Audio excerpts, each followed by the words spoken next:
தலைமணிகளை இடக்கையின் நகங்களால் விலக்கி கொண்டு அவ்விடம் வந்திருக்கும் அரசர்களையும் ஸ்ரீ கிருஷ்ணனையும் பார்த்தாள். இப்படி ஆலயத்திலிருந்து வெளியில் வந்து ருக்மணி ரதத்திலேற எத்தனிக்கும் பொழுது ஸ்ரீ கிருஷ்ணன் அந்த ருக்மணியை தூக்கி கருடத்வஜம்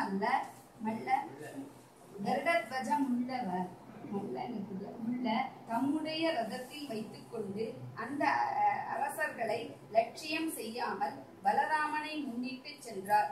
அது சிங்கம் நரிக்கூட்டத்திலிருந்து தனது பாகத்தை கொண்டு போனாட்டு போல் இருந்தது. அப்பொழுது ஜராசந்தன் முதலிய மற்ற அகங்காரம் உள்ள அரசர்கள் தங்களை ஸ்ரீகிருஷ்ணன் லட்சியம் செய்யாமல் இருந்ததையும் தங்களுக்கு கீர்த்தி குறைந்து விட்டதையும் பற்றி பொறாமை அடைந்தார்கள்.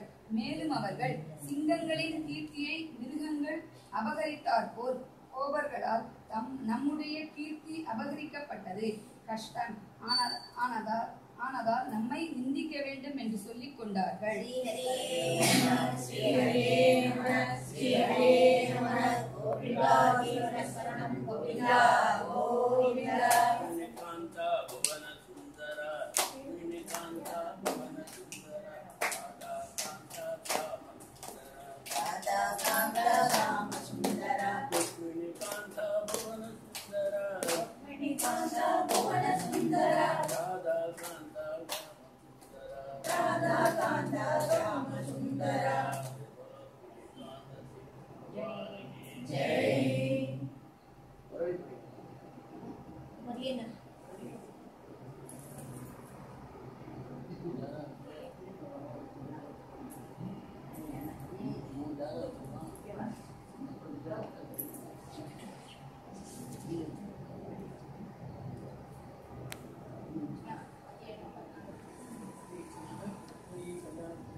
அப்பொழுது நல்ல எடுப்புள்ள ருக்மிணி தேவி கர்த்தாவாகிய ஸ்ரீ கிருஷ்ணனுடைய சைன்யம் சத்துக்களுடைய பானங்களால் மறைக்கப்பட்டிருக்கிற காரியத்தை அறியாமல் நாராசம் என்ற பானங்களை பிரயோகித்து சத்துக்களுடைய குதிரை, யானை, ரதம் இவைகளை அடித்தார்கள். அதனால் யானை, ரதம், குதிரை இவைகளின் மீது உட்கார்ந்திருந்த வீரர்களுடைய தலைகள் வெட்டப்பட்டு கிரீடம், குண்டலம், தலைப்பாக்கை இவைகளுடைய கைகளும் துடைகளும் கால்களும் வெட்டுண்டு விழுந்தன. பின்னும் குதிரைகளும் கோபுர கழுதைகளும் யானைகளும் ஒட்டகங்களும் காலாட்படைகளும் கொல்லப்பட்டன. இப்படி வருஷ்ணிகளால் சத்ரு சைன்யம் கொல்லப்பட்ட போது ஜராசந்தன் முதலிய அரசர்கள் திரும்பி குண்டினப்பட்டணம் வந்து களத்திரத்தை கொடுத்தவன் போல் துக்கப்பட்டு கொண்டிருப்பவனும் காந்தியற்றவனும் உற்சாகமுமாக சிசுபாலனை நோக்கி, ஓ புருஷர்களுக்கு பிறந்தவனே, இந்த விஷயத்தில் நீ வருத்தப்பட வேண்டாம். பிராணிகளிடத்தில் சுகமாவது துக்கமாவது நிலையாக நிற்கிறது என்பதும் இல்லை, எப்பொழுதும் ஒருவன் துக்கத்தை அடைந்தான் என்பதும் இல்லை. மரத்தினால் செய்யப்பட்ட பொம்மையானது ஆட்டி வைப்பவனுடைய இஷ்டப்படி எப்படி நர்த்தனம் செய்கிறதோ அதுபோல இந்த ஜனங்கள் துக்கத்தை தவிர்ப்பதற்காவது இவர்களுக்கு சுதந்திரம் இல்லை. நான் 23 அக்ஷோனி சைன்யங்களுடன் 17 தடவை ஸ்ரீ கிருஷ்ணனுடன் யுத்தம் செய்தும் அபஜயத்தை அடைந்தேன். ஒரு அபஜயப்பட்ட பொழுது துக்கிக்கவில்லை, ஜெயித்த பொழுதும் சந்தோஷப்படவில்லை. இந்த ஜகத்தானது அதிர்ஷ்டத்துடன் கூடிய காலத்தால் நடத்தப்படுகிறது என்று தெரிந்து கொண்டிருக்கிறேன். இப்பொழுது மிக்க சூரர்களான சேனைகளுக்கு அதிபதியான நாம் ஸ்வல்ப சைன்யங்களுக்குள்ள யாதவர்களால் ஸ்ரீ கிருஷ்ணனுடைய ஒத்தாசையை கொண்டு ஜெயிக்கப்பட்டோம். இது சத்துக்களுக்கு அனுகூல காலமாகையால் அவர்கள் ஜெயித்தார்கள். நமக்கு சமாதானம் செய்தார்கள். அதனை கேட்ட சிசுபாலன் தைரியம் அடைந்து தன்னுடைய சைன்யத்துடன் சேதி தேசம் சென்றார். சண்டையில் மரணம்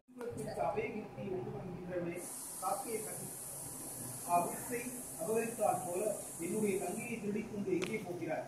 ஊடனும் கவலை யுத்தம் செய்வோனும் மாயாவியுமான உன்னுடைய கர்வத்தை எப்பொழுது போக்கடிக்கின்றேன். என்னுடைய பானத்தால் அடிக்கப்பட்டு பூமியில் விழுவதற்கு முன்னமே ருக்மிணியை விட்டுவிடு என்று சொன்னார்.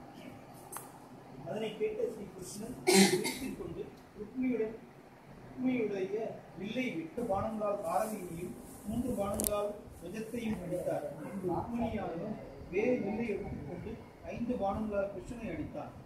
அவைகளால் அடிக்கப்பட்ட கிருஷ்ணன் இந்த வில்லை வெட்டினார். ருக்மிணியானதும் இன்னும் ஒரு வில்லை வெவ்வேறாக இருப்பதாக தெரிந்து கொள்கிறார்களோ அப்படி ஆத்மா ஒருவனும் சுத்தனாக இருந்தாலும் அநேகன் என்று மூடர்கள் சொல்லுகிறார்கள். ஆத்மா உண்மையில் சுத்தனாக இருந்தால் ஏன் சுத்தன் என்று அறியப்படவில்லை என்றால், திரவியம், பிராணம், குணம் இவைகளின் சொரூபமான சரீரத்திற்கு உற்பத்தியும் நாசமும் உண்டு.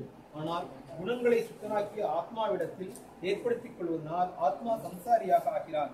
தேகமாக்கிய உபாதியின் சம்பத்தால் ஆத்மா சுத்தென்று அறியப்படுகிறது.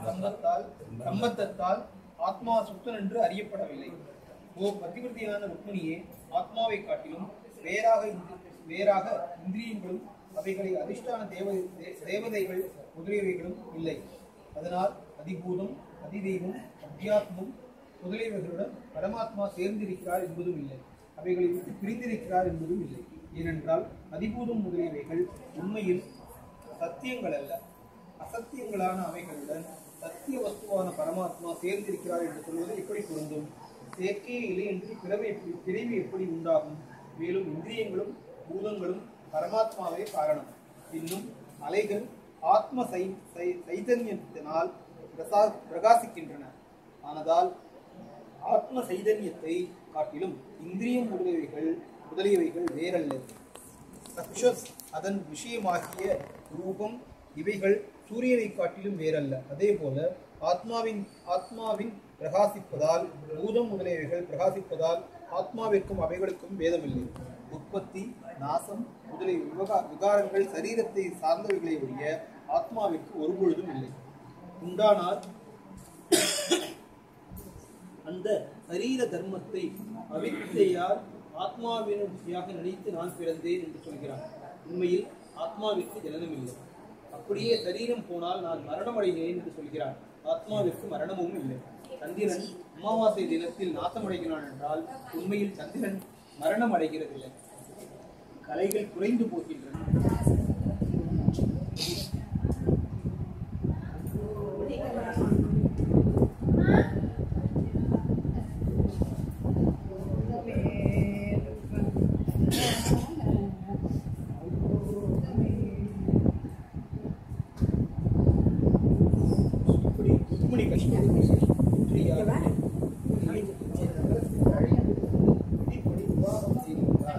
இப்பொழுது அந்த நகரத்தில் உள்ள ஜனங்கள் யாதவர்களுக்கு அடிமையாகிய ஸ்ரீ கிருஷ்ணனிடத்தில் மிக்க பிரியம் வைத்தவர்களாக இருந்தால் பகவானுடைய கல்யாணத்தை தங்கள் வீட்டில் ஸ்திரீகளும் புருஷர்களும் மிகவும் சந்தோஷம் உள்ளவர்களாகவும் சுத்தமான பட்டணங்களை தரிக்கிறவர்களாகவும் அந்த பட்டணங்கள் இடங்களாகவும் அலங்கரிக்கப்பட்டிருந்தது. இன்னும் வீதிகளில் ஜலம் தெளிக்கப்பட்டிருந்தது. வாசலில் கட்டப்பட்டிருக்கும் வாழை மரம், பாக்கு மரம் முதலியவைகளால் பிரகாசித்தது. இன்னும் ருக்மிணியின் விவாகத்திற்கு அழைக்கப்பட்ட மித்திரர்களான அரசர்கள் சைன்யங்களுடன் வந்திருந்ததால் அவர்களுடைய மதம் கொண்ட யானைகள் அந்த வாழை மரம் முதலியவர்களை தொடுகின்றன. அப்பொழுது குருக்கள், விண்ணர்கள், கேகர்கள், விதர்ப்பர்கள், யாதவர்கள், குந்திகள் ஆகிய இவர்கள் ஒருவருக்கொருவர் சேர்ந்து பேசிக்கொண்டு மிகவும் சந்தோஷம். லட்சுமி தேவியின் அம்சமான ருக்மிணியுடன் ஸ்ரீமதியாகிய ஸ்ரீ கிருஷ்ணன் சேர்ந்திருப்பதை தரிசித்து துவாரகாசிகளான ஜனங்கள் மிகவும் சந்தோஷத்தை அடைந்தார்கள்.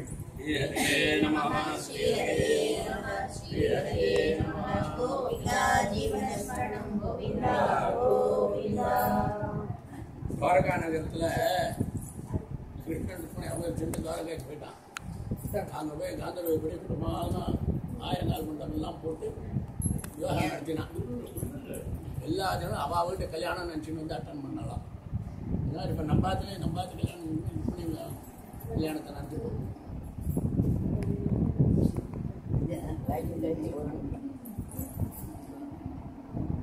ஆமே அட்டவரை பண்ணுறேன் கூட பாடுவேன்.